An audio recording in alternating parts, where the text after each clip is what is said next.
Dan dia mengatakan dia maki hamun doktor. Dia pernah menulis, dia kata antaranya doktor-doktor ni pembunuh. Itu yang saya baca. Lain apa dia kata, saya tak tahu. Yang dia sebut itulah. Antara apa yang dia pernah tulis, doktor ni pembunuh. Doktor ni pembunuh. Dia tak mau ambil vaksin. Abang kepada Siti Sarah. Semoga Allah ampunkan Siti Sarah. Dan akhirnya abang Siti Sarah ni dapat COVID. Kategori 4. Agak teruk jugalah bergejala, agak teruk jugalah kena masuk ICU. Dan ditahan di hospital lebih kurang sebulan.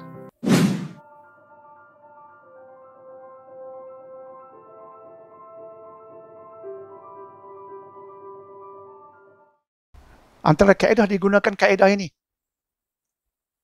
Kita semayang berjemaah kan? Masuk semayang Jumaat.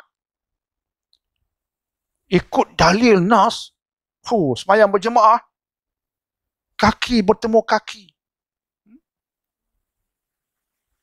Kaki bertemu kaki. Bahu bertemu bahu. Rapat sungguh. Jangan bagi ada ruang.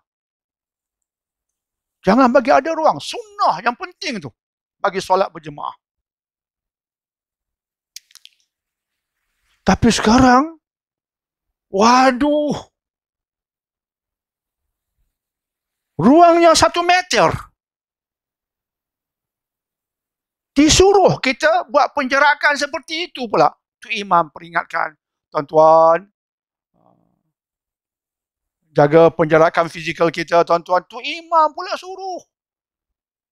Dulu tu imam kata, sawu sufufakum fa inna taswiyatas sufuf min tamamis salah. Ingat lagi. Di Mesir tu imam tak habis-habis kata yang tu. Sampai kita duduk belakang tu hafal ya. Sampai akhirnya tak baca hadis pun dah hafal. Sawu sufufakum fa inna taswiyatas sufuf min tamamis salah. Imam akan pusing melihat kami di belakangnya. Mata tengok kami seorang-seorang, cara kami berdiri. Samakan saf-saf kamu. Sebab menyamakan saf antara tanda kesempurnaan solat kamu. Itu pun tu je. Tapi sekarang jarakkan. Jadi yang maslahatnya apa? Yang maslahatnya yang Nabi ajar alaihissalatu wassalam. Yang sunnahnya itu masoleh. Rapatkan saf. Itu maslahat. Itu sunnah. Itu yang terbaik. Tetapi kalau itu dibuat dalam suasana pandemik, boleh menyebabkan penularan COVID-19. Dan ini perlu mendapat pengesahan. Ulama perlu panggil saintis, doktor-doktor yang pakar dalam bidangnya. Dan ulama tidak boleh hanya mendengar dari seorang, perlu dapat daripada yang authority dan yang disahkan. Kemudian di peringkat antarabangsa pun mereka ada di tempat masing-masing perbincangan. Dan akhirnya, ya, macam saya sebutkan tadi, 5 kematian setiap minit. Ini bukan demam sesama ni, Ridwan. Ini bukan cerita demam sesama ni. 5 kematian setiap minit. Dan ramai kes sekarang BID, brought in death. Sampai hospital mati. Ini bukan cerita biasa ni. Orang nak kata cerita biasa tu, saya teringat ya, yang meninggal baru ni, semoga Allah berikan keampunan kepadanya. Siapa? Siti Sarah ya. Semoga Allah berikan keampunan kepadanya, kebaikan kepadanya. Okey. Kesan COVID ya. Saya ceritakan ini sebab cerita ini telah pun masuk dalam media sosial, sudah pun dilaporkan. Abang Siti Sarah. Abang Siti Sarah, dia sendiri mengatakan, dilaporkan daripadanya bahawa dia memang anti-vaksin. Sebab itu saya nak ceritalah, sebab memang dia sendiri menceritakan demikian. Dia anti-vaksin. Dan dia mengatakan dia maki hamun doktor. Dia pernah menulis, dia kata antaranya doktor-doktor ni pembunuh. Itu yang saya baca. Lain apa dia kata, saya tak tahu. Yang dia sebut itulah. Antara apa yang dia pernah tulis, doktor ni pembunuh. Doktor ni pembunuh. Dia tak mau ambil vaksin. Abang kepada Siti Sarah. Semoga Allah ampunkan Siti Sarah. Dan akhirnya abang Siti Sarah ni dapat COVID. Kategori 4. Agak teruk jugalah bergejala, agak teruk jugalah kena masuk ICU. Dan ditahan di hospital lebih kurang sebulan. Akhirnya sekarang semakin baik. Apa dia kata? Dia minta maaf lah pada para doktor. Dia tengok apa yang doktor buat, frontliners buat. Dia tengok bagaimana orang yang baru masuk tiba-tiba ditidurkan. Kemudian ada yang baru masuk, tiba-tiba besok buah pinggang dah rosak, kena dialisis. Baru dia sedar, ini bukan cerita melawak ni. Ini berlaku depan mata dia. Dia pun ketakutan.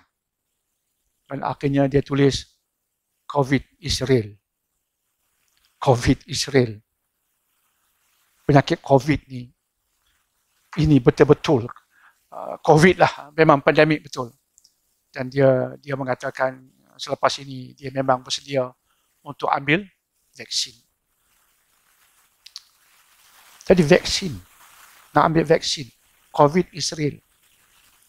Jadi para ulama berbincang dengan doktor-doktor, dengan pakar-pakar, termasuk doktor-doktor yang Islam, yang baik keislamannya. Dan akhirnya dibuat keputusan, ya, maslahatnya ketika solat berjemaah memang kita rapat sungguh. Tapi jika itu dilakukan berlaku mafasid. Apa mafasidnya? Boleh menyebabkan penularan wabak yang boleh membawa maut yang kita sebutkan tadi.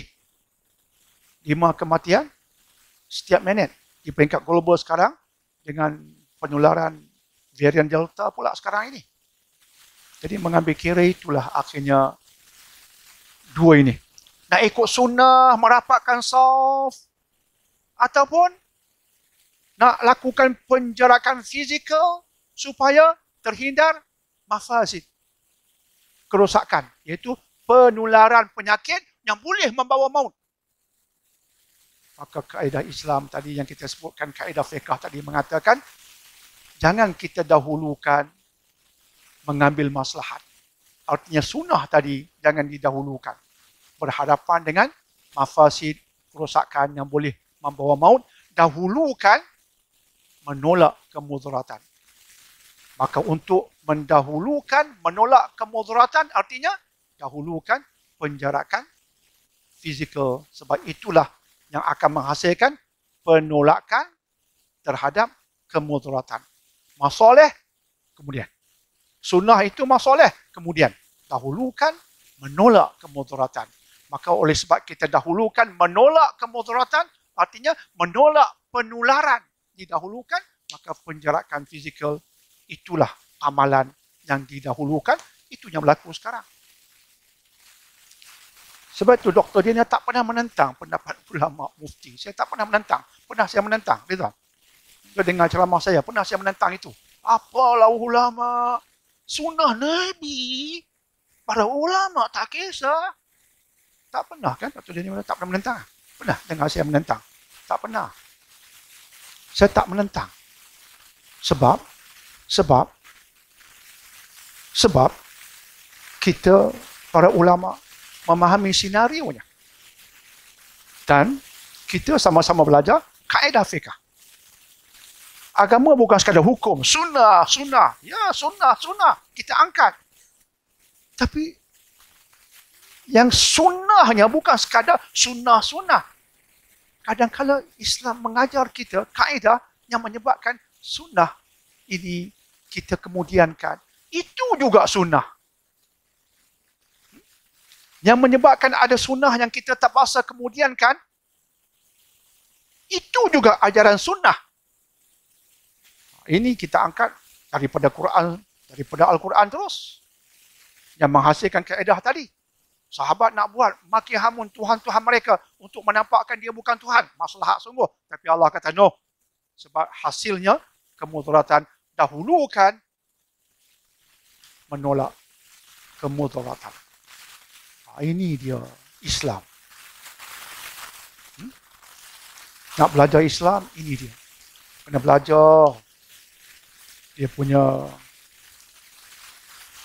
ayat yang tersurat dan apa yang tersirat.